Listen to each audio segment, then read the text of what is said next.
કેમ છો મિત્રો? આજે ઘણા ટાઈમ પછી હું તમારા માટે વ્લોગ લઈને આવી ગયો છું.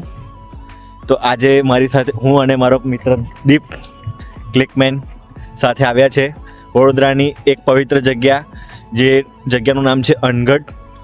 અહીંયા મેલડી માતાનું મંદિર છે, જે તમને અમે દર્શન કરાવીશું અને જગ્યા પણ બતાવીશું અને જગ્યા વિશે પણ જણાવીશું.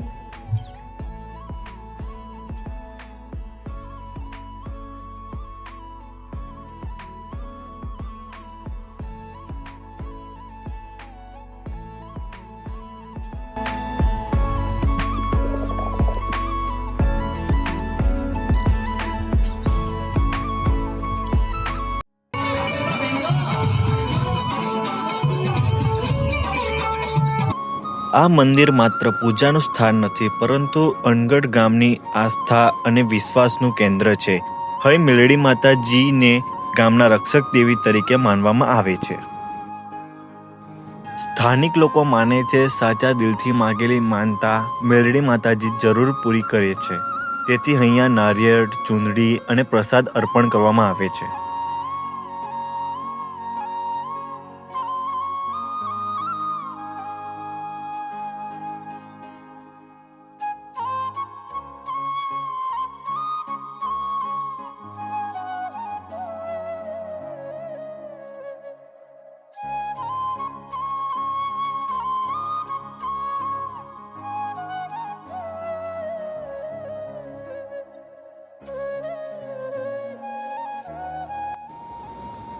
મંદિર નદીના કિનારે હોવાના કારણે અહીં આવતા જ મનમાં એક અલગ જ શાંતિ અને સકારાત્મક ઉર્જા અનુભવાય છે.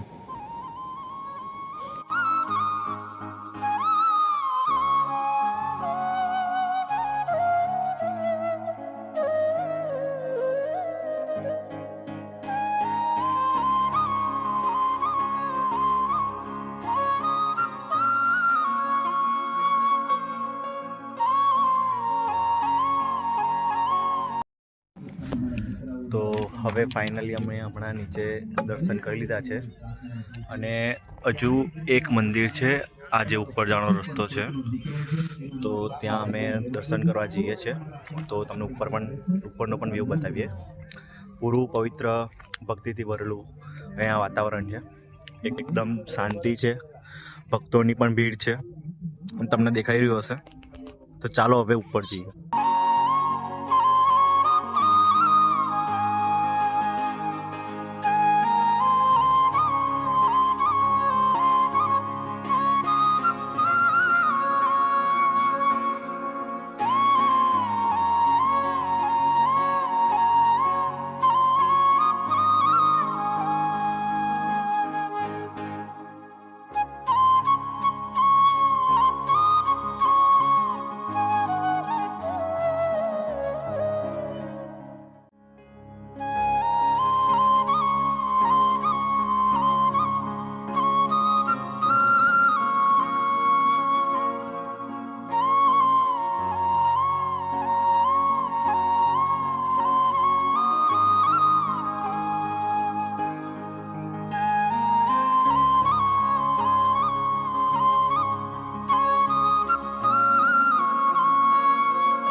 દેખાઈ રહ્યું હશે, હોણી લખ્યું છે.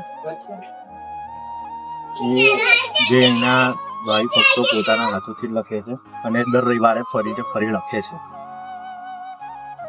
જે તમે જોઈ શકો છો.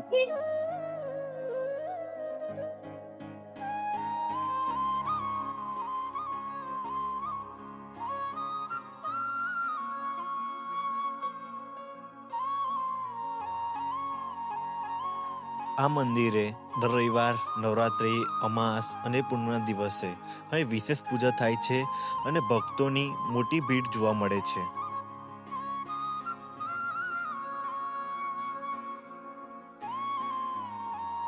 જો તમે ક્યારે અનગઢ કે આસપાસના વિસ્તારમાં આવો તો મેરડી માતાજીના દર્શન જરૂર કરજો. અહીં તમને પણ એ જ શાંતિ મળશે જે આજે મને અહીં અનુભવાઈ રહી છે. દર્શન પછી અહીં બહાર જ એક બેન ગરમા ગરમ ખીચું બનાવી રહ્યા છે. સુગંધ એવી કે રોકાઈ જ જવાય.